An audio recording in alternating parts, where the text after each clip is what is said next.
Sanibona, ngaphambi singene kwivideo namuhla, ngithi angithathe lithuba ngibonge i-support nothando enikhombise lona lingaphezu kokucabanga kwethu. Siyacela niqhubeke nisiphote njalo ngokubuka amavideo ethu, ungakhohlwa ukukhomenta, ushare, ulike.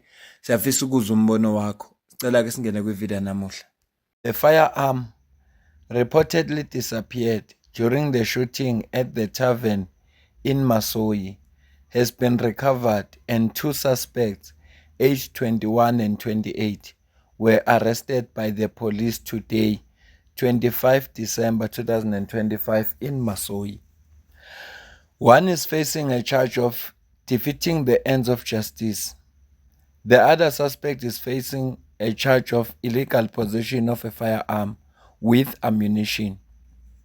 The investigation is ongoing and the serial number of the recovered firearm has been filed off. The firearm will undergo ballistic testing to determine if the weapon was not previously used in the commission of crime elsewhere. Police cannot rule out possibilities of adding more charges against the arrested suspect.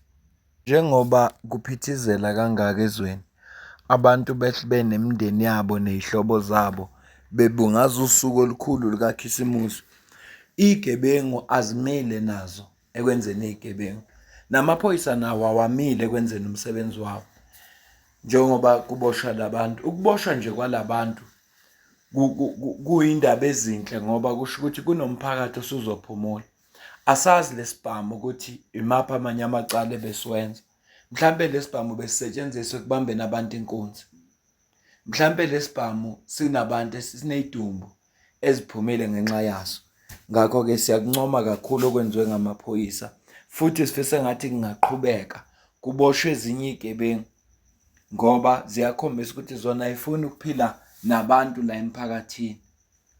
SAPS Western Cape arrested two suspects aged 23 and 28 in Atlantis for possession of an unlicensed firearm and ammunition, recovering a 38 revolver with 4 rounds. In Delft, 5 suspects aged between 23 to 54 were arrested under Operation Lockdown 3 for conspiracy linked to marine living resources crime. Suspects to appear in Atlantis and Belleville courts soon. Sizokhumbula ukuthi izolo basazisile laba abaphethe enkantolo nomthetho ukuthi bonke abantu abazoboshwa ngalesikhathi esikuso manje ecala labo loze libonakale ngomhla ka-29 ukuvela kwabo nje enkantolo bazovela kusuka ngomhla ka-29 ngoba sele insuku zamaholiday. Limpopo, through the deployment of the 1 South African Tank Regiment, have confiscated illicit cigarettes valued at more than 3.4 million rand during border security operation in the province.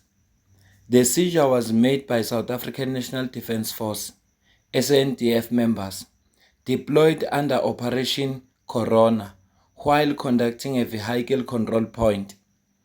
Soldiers stopped a white Hino truck traveling from the direction of Zimbabwe and discovered a large consignment of illicit cigarettes with an estimated value of 3,478,648 rand. In line with the standard procedure, both the illicit goods and the driver were handed over to the South African Police Services for further investigation and processing.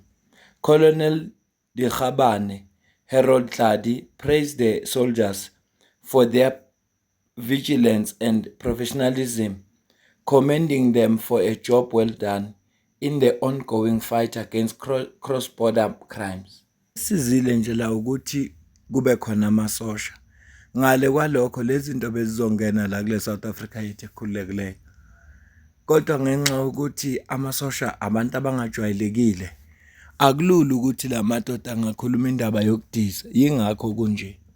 Kodwa nje lezi zinto lezi zinqandeke ngoba abantu okuyibona abaphethe operation amasosha. Ukube nje bekulamaphoyisa agada lapha eborder, Hawu-ke ngabe zidlulile lezi zinto. Ziningi ezingenayo, ziningi ezingenayo, zincane ey'banjwayo.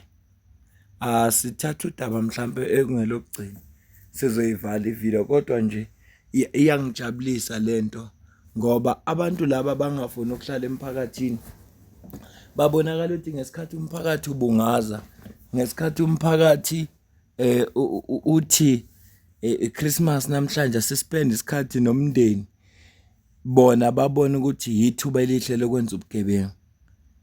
Hhayi-ke la bantu abafuni ukuhlala nathi. Siyabonga nje kulaba benza umsebenzi wabo ukuthi babaqoqe la bantu. Sekuyoba i-justice system yethu-ke, amakhodi azobakhipha la bantu ngoba vele kunjalo. Yingakho mhlawumpe amaphoyisa agcine seyithatha nawo imali edizi ngoba usiza ngani? Nimbamba umuntu ifike enkantolo imkhulula. 2 men nabbed in Phoenix during high-risk police operation as officers confiscate over 200,000 rand worth of drugs, including thousands of Menrex tablets and heroin capsules, at the premises guarded by 10 armed security guards. The Pinetown Tactical Response Team, alongside eThekwini District Crime Intelligence, conducted an operation at Phoenix on Tuesday, 23 December 2025. The operation led to the arrest of 2 men for possession of illegal drugs at Gilham Avenue, West Ham, who are set to appear in Phoenix Magistrate Court soon. Police executed search warrant at premises guarded by 10 heavily armed security personnel. The suspects, aged 30 and 34, were apprehended inside the premises without incident. Officers acted swiftly to prevent any resistance or potential threat during the operation. During the search, authorities recovered 1,563 Menrex tablets, 4,070 heroin capsules, and a money counting machine.